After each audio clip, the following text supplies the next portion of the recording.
আসসালামু আলাইকুম। নুরানি তালিমুল কুরআন বোর্ড চট্টগ্রাম বার্ষিক পরীক্ষার সাজেশন 2025। আজকে আমি প্রথম শ্রেণীর ইংরেজি সাজেশন নিয়ে কথা বলবো।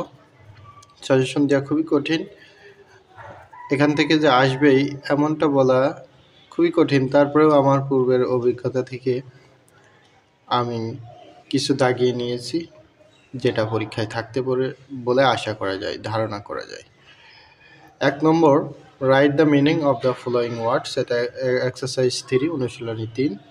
এখানে কিছু শব্দার্থ আমি দাগিয়েছি, যেখান থেকে দুই একটা শব্দার্থ আসতে পারে, যেমন গট মানে ছাগল, ফিশ মানে মাছ, শিপ মানে জাহাজ, শার্ট মানে জামা, স্কাই মানে আকাশ, আর্থ মানে পৃথিবী, রিভার মানে নদী। এগুলো আপনারা পড়তে পারেন। ট্রান্সলেট ইন্টু বেঙ্গলি, বাংলায় অনুবাদ করো। এখান থেকে দুটি আগিয়েছি, যে দি আর্থ পৃথিবী, দি হিমালয়স মানে হিমালয় পর্বত, এইটা। 3 নম্বরে আছে ট্রান্সলেট ইন্টু ইংলিশ, মানে বাংলা লেখা থাকবে, ইংরেজিতে অনুবাদ করতে হবে। এখানে একটি ছাতা, অ্যান আমব্রেলা, একটি ইংরেজি বই, an English book,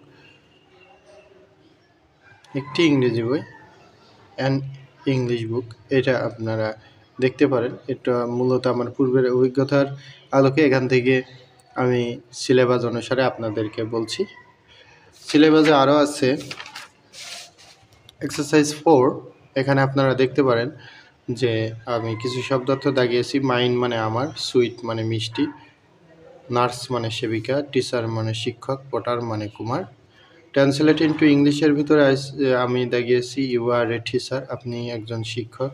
I M a nurse, আমি হই একজন সেবিকা। ইউ আর ইন ক্লাসন, তুমি প্রথম শ্রেণীতে পড়ো। ইট ইজ নাইস, ইয়া হয় সুন্দর। ট্রান্সলেট ইন্টু ইংলিশের ভিতরে আছে তুমি হও একজন ছাত্র, ইয়া হয় সুন্দর। Fill in the blanks, fill in the blanks দাগানোটাও খুবই কঠিন, তারপরেও দাগিয়েছি যে দি ক্যাট ইজ ব্ল্যাক, এখানে ইজ হবে, এটা সি নাম্বার, আর এটা বি নাম্বার।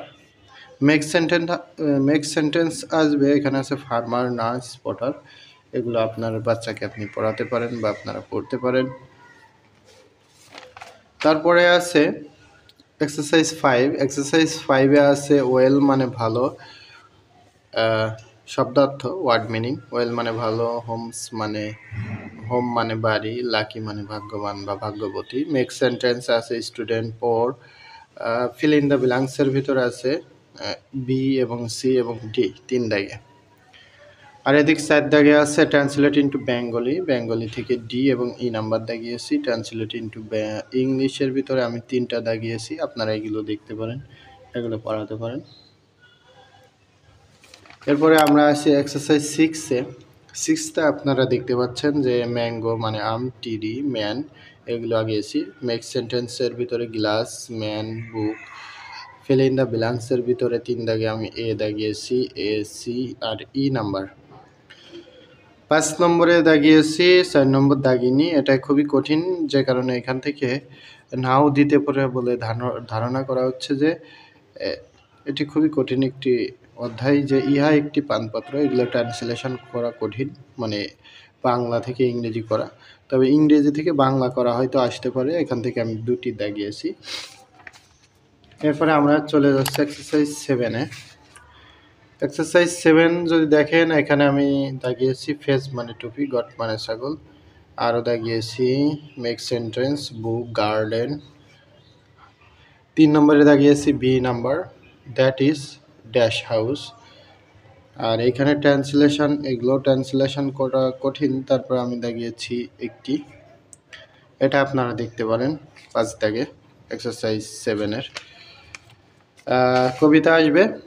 কবিতা আমি 2টি কবিতা বেছে নিয়েছি, কারণ গত প্রথম সাময়িক এবং দ্বিতীয় সাময়িক পরীক্ষায় যে কবিতাগুলো ছিল খুবই ছোট, সেগুলো পরীক্ষায় আসছিল।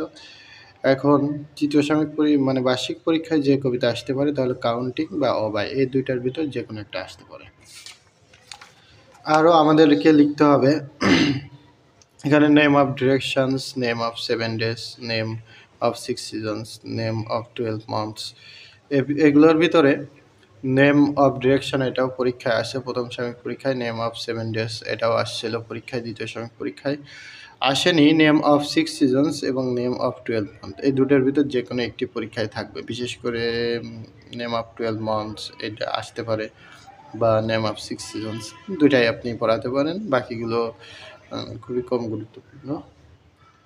এরপরেও আছে আপনার সিলেবাসের মানবন্টন অনুসারে আছে আপনার মাদ্রাসার নাম ইংরেজিতে লিখতে হবে, তারপরে আরও লিখতে হবে আপনাদের ইংরেজি বইয়ের নাম কি, নুরানি অ্যাক্টিভে যেখানে লেখা আছে নুরানি অ্যাক্টিভ ইংলিশ বুক, এটা আপনাদেরকে লিখতে হবে, নুরানি অ্যাক্টিভ ইংলিশ বুক। আর এইসব মিলিয়ে 100 নম্বর এখান থেকে থাকবে আশা করা যায়। তো ভিডিওটি ভালো লাগলে সবার মাঝে শেয়ার করে দিন, কমেন্ট করুন, বা কোথাও বুঝতে না পারলে আমাকে জানান। আর নুরানি বিষয়ে সকল ইনফরমেশন পেতে আমার চ্যানেলের সাথেই থাকুন। ধন্যবাদ সবাইকে।